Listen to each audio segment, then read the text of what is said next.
G'day to all my friends and family, and welcome to Jim's 5am Club.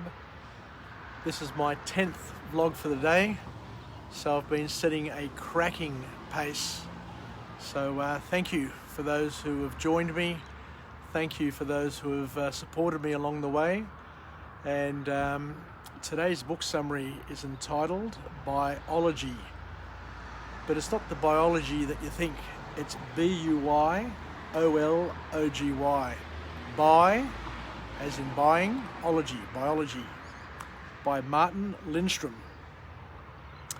So the author here talks about some of the marketing tricks and techniques that are used by marketers, by advertising agencies, by people who try and sell us things to try and get us and persuade us to buy their product. So I've been through a few of these book summaries and the messages are pretty similar.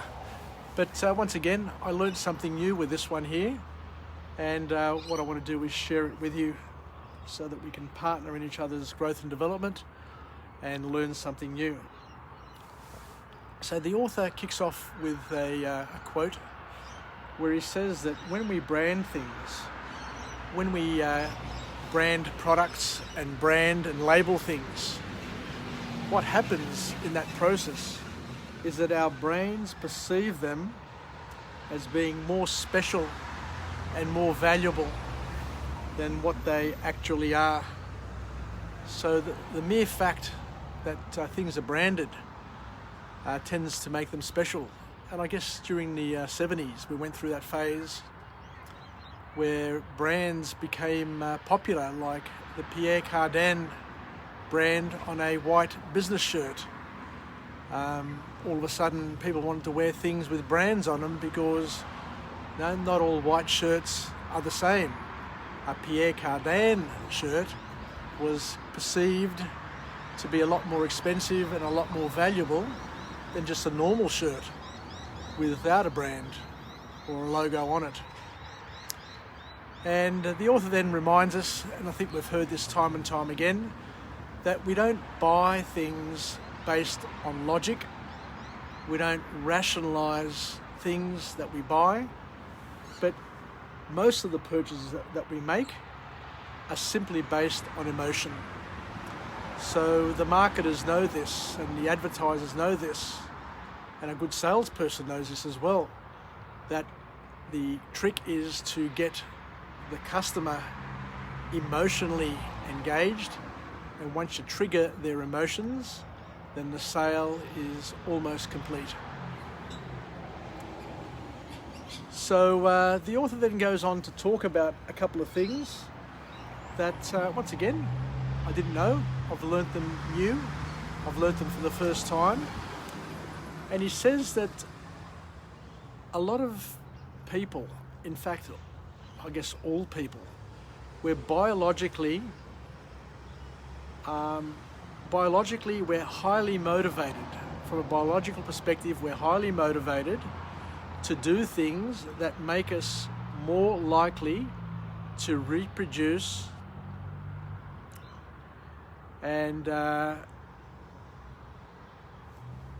can't even read my writing. And marketeers use this to get us to buy.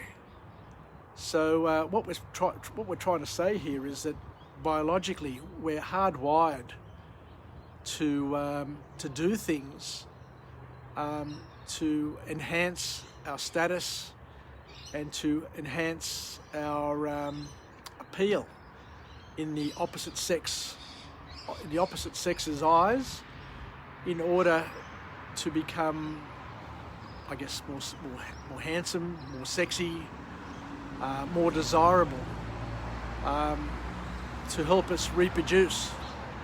Even if you're 61 years of age or 70 years of age, still in our minds we still want to feel as if we're attractive and we can attract the opposite sex. Don't know how it works for homosexual relationships, or how I guess it probably works the same. From a sexual perspective, from a desirability perspective, we all want to be attractive to the opposite sex or the same sex, depending on your sexual desire. The other thing that the author showed us through example is that if I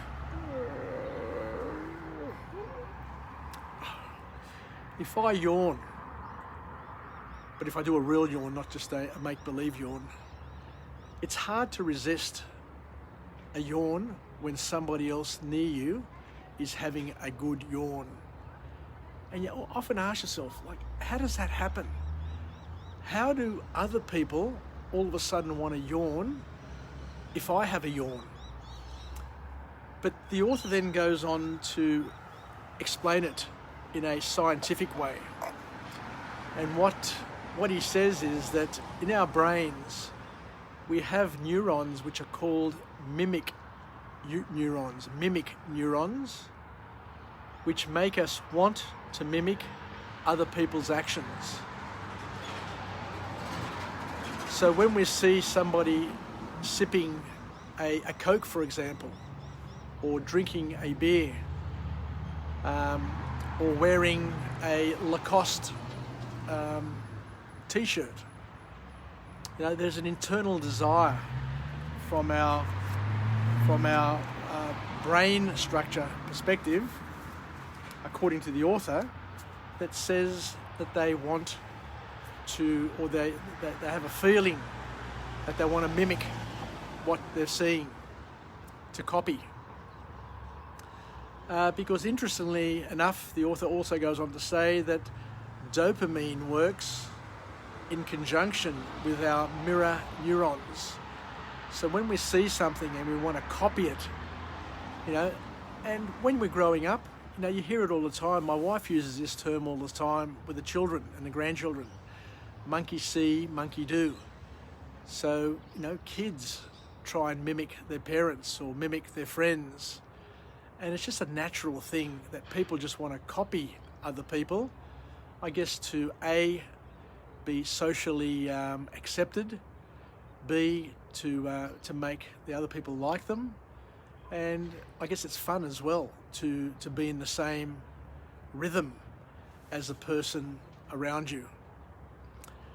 So what the author is saying is that that dopamine works in conjunction with the mirror neurons to persuade us to make a purchase in order to feel good, because these pleasure hormones are present when you go shopping and when you do those sorts of things.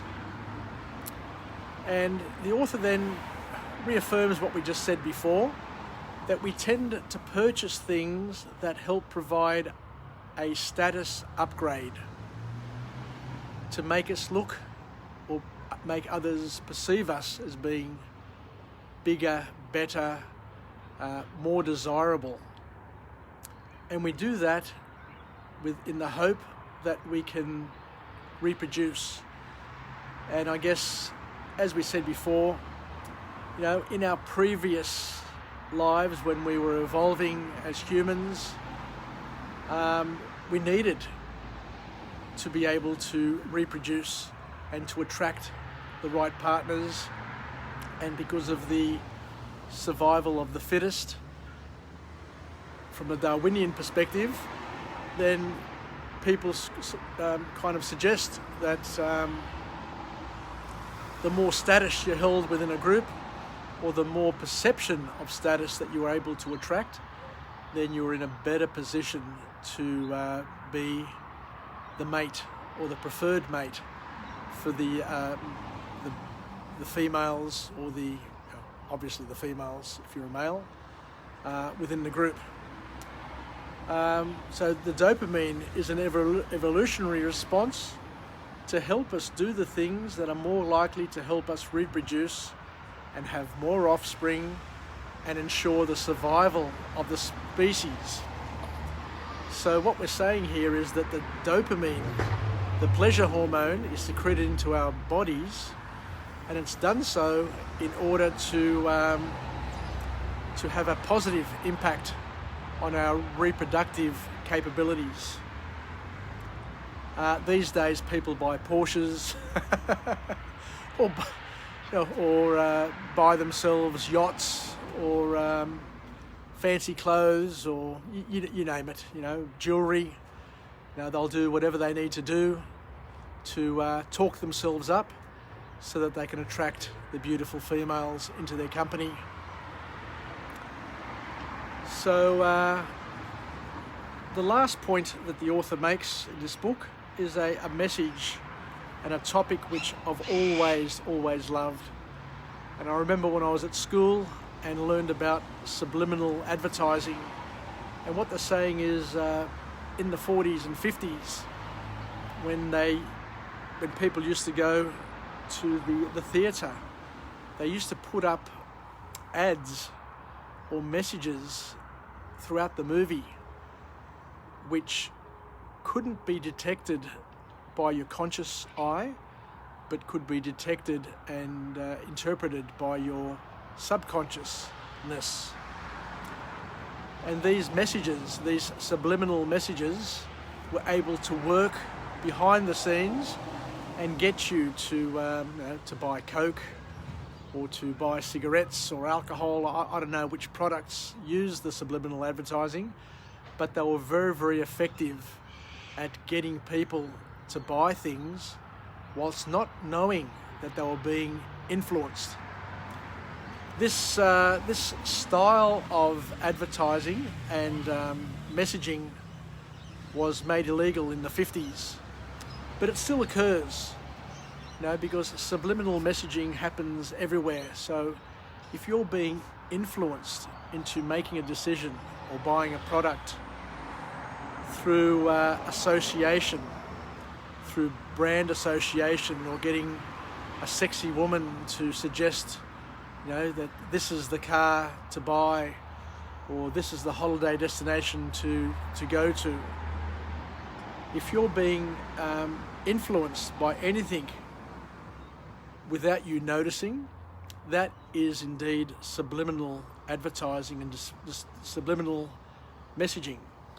And an example of it is, you go and take a car for a test drive, and just being in that car and smelling the new leather and driving it by yourself without having somebody looking over your shoulder, all of that is a way of influencing you to buy that car, because as soon as you get out of that car and you get into your other car, which doesn't have that new car smell and influence, then you're longing to get into that new car and have that sensation. So there you go. Number 10, vlog number 10. I've set myself a new record, a new daily record for Jim's 5am Club, and I thank you for being part of it. It's been a long journey. It's been 12 months of my life, but it's been a worthwhile journey.